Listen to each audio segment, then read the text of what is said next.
வயது முதிர்ந்தவள் தள்ளாடி வர வேண்டும், ஆனால் அப்படி வரவில்லை. இதை நீங்கள் புரிந்து கொள்ள வேண்டும். முதலில் நான் வந்தது என்னவோ இந்த சுகர் பேஷண்ட் அப்படின்ற ஒரு கான்செப்டில் தான். பட் இப்போ நோ சுகர்.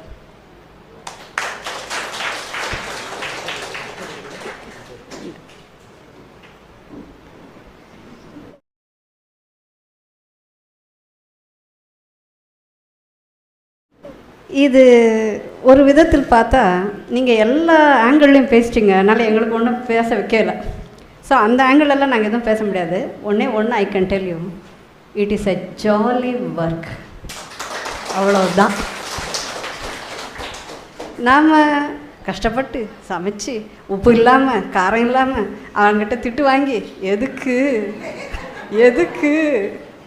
ஜாலியாக நல்லா சமைச்சு இது ஒன்றுமே செய்ய வேண்டிய இல்லையே. நல்லா சமைங்க, நல்லா டேஸ்டியாக இருக்குது, மற்றவங்க அப்ரிஷியேட் பண்ணுறாங்க. வேறு என்ன வேணும்?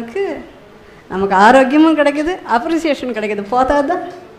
ஸோ தென்றல் ஐயாவுக்கு நியூ பாத் கொடுத்தாரு.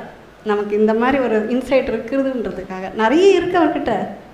1-2 நமக்கு தெரிஞ்சதை சொல்ல வரேன்.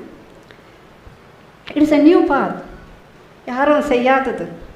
சந்தோஷமாக இருக்குது, மனதும் சரி, உடலும் சரி, எண்ணங்களும் சரி. அது போதும்.